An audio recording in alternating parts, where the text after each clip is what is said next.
చాలా విషయాలు మనం మాట్లాడుకుందాం. ముందుగా మన న్యూస్లో ఈనాడు దినపత్రికను చూద్దాం. బనకచెర్ల కేసీఆర్ పాపమే 2016 నాటి ఎఫెక్స్ కౌన్సిల్లో ఆయన వ్యాఖ్యలతోనే బీజం. ఇక జగన్తో భేటీలోనూ నీటి తరలింపుకు ప్రోత్సహించాలని చెప్పేసి ముఖ్యమంత్రి రేవంత్ రెడ్డి అంటా ఉన్నారు. ఏపీ ప్రత్యామ్నాయాలపై మేము తక్షణం అప్రమత్తమయ్యాం. రాష్ట్ర ప్రయోజనాల కోసం న్యాయ రాజకీయ పోరాటం. అందరం వెళ్ళి ప్రధానిని కలుస్తాం. గోదావరిలో 1000, కృష్ణా జలాల్లో 500 టీఎంసీలు వినియోగానికి చంద్రబాబు తెలంగాణకు ఎన్ఓసి ఇవ్వాలి.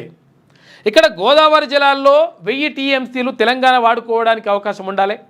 ఆ తర్వాత కృష్ణా జలాలు ఇప్పుడు ఏమైందంటే 299 టీఎంసీలకే ఓకే చెప్పేసి సంతకం పెట్టొచ్చుండు కాక అంటే ఎవరు? మన కేసీఆర్ కాక. అప్పుడు ముఖ్యమంత్రిగా ఉన్నాడు. 299 టీఎంసీలకే సంతకం పెట్టొచ్చి ఇప్పుడు మనకు కృష్ణా నీళ్ళల్లో నష్టం జరుగుతుందని చెప్పేసి మళ్ళీ బీఆర్ఎస్ వాళ్ళు ఇట్లా మీదకి వస్తుంటారు అనమాట. ఇట్లా నడుస్తుంటుంది లెక్క. కాబట్టి ఇది కాదు కావాల్సింది, 554 టీఎంసీలు రావాలి.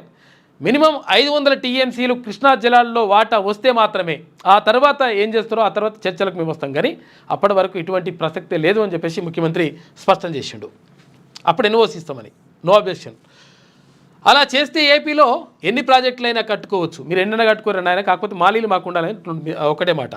అఖిలపక్ష భేటీ అనంతరం సీఎం రేవంత్ రెడ్డి వ్యాఖ్యలు.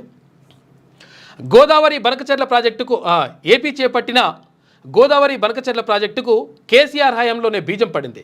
ఆనాడు పలుమార్లు ఆయన చేసిన వ్యాఖ్యలే ఇందుకు నిదర్శనం. తెలంగాణ ప్రయోజనాల విషయంలో మేము రాజీ పడం అని సీఎం రేవంత్ రెడ్డి స్పష్టం చేశారు. బనకచెర్ల ప్రాజెక్టు విషయంపై బుధవారం అఖిలపక్ష ఎంపీలతో నిర్వహించిన భేటీ అనంతరం సీఎం విలేకరుల సమావేశంలో మాట్లాడారు. ఈ ప్రాజెక్టును అడ్డుకునేందుకు ఎవరినైనా కలుస్తాం, ఎవరితోనైనా కొట్లాడుతాం. సామదాన భేద దండోపాయాల్లో మొదటి అంకంలో ఉన్నాం. కాబట్టి గురువారం కేంద్ర జలశక్తి మంత్రితో సమావేశం అవుతాం. అవసరమైతే ప్రధానిని కలుస్తాం. అయినా ఫలితం లేకపోతే న్యాయస్థానాన్ని ఆశ్రమిస్తామని చెప్పేసి అన్ని సామధాన భేద దండోపాయాలు అన్ని కూడా ఉపయోగిస్తామని చెప్పేసి ముఖ్యమంత్రి చెప్పినటువంటి మాట. ఇక చంద్రబాబుకు సూచన చేస్తున్నా, మీరు పక్క రాష్ట్ర సీఎం, కేంద్రంలో మీకు పలుకుబడి ఉండొచ్చు, మీరేం చెబితే మోదీ అది వినొచ్చు. అంత మాత్రాన బనకచెర్లకు అన్ని అనుమతులు వస్తాయి అనుకోవడం భ్రమ.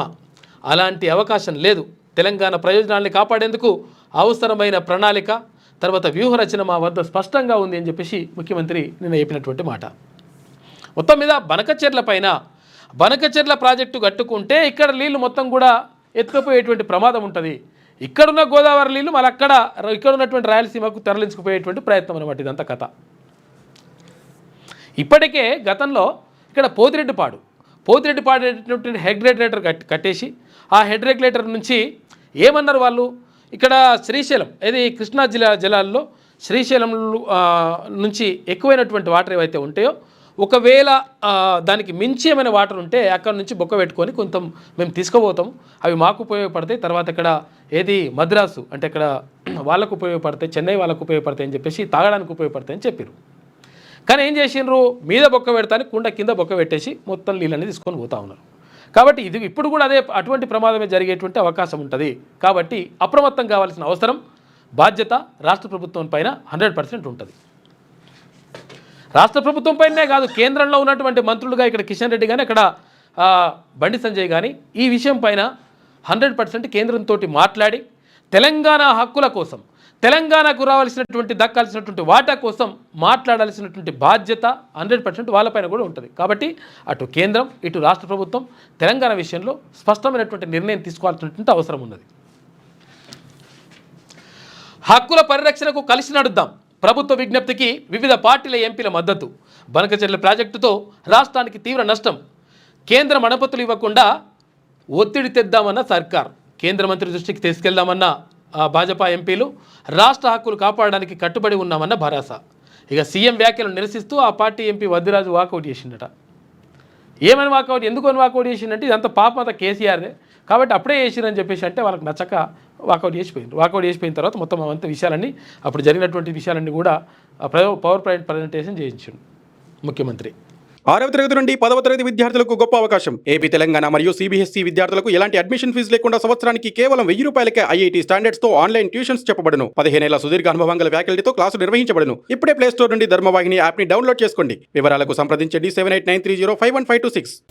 లేటెస్ట్ న్యూస్ తెలుగు మరియు ఇంగ్లీష్ అప్డేట్స్ కోసం ఇప్పుడే క్యూన్యూస్ అఫీషియల్ యాప్ ని ప్లే స్టోర్ నుండి డౌన్లోడ్ చేసుకోండి. సరికొత్త సమాచారాల కోసం క్యూన్యూస్ వెబ్సైట్ ని ఫాలో అవ్వండి. ఛానల్లో ప్రాంతీయ, జాతీయ, అంతర్జాతీయ వార్తలు వీక్షించండి. లైక్ చేయండి.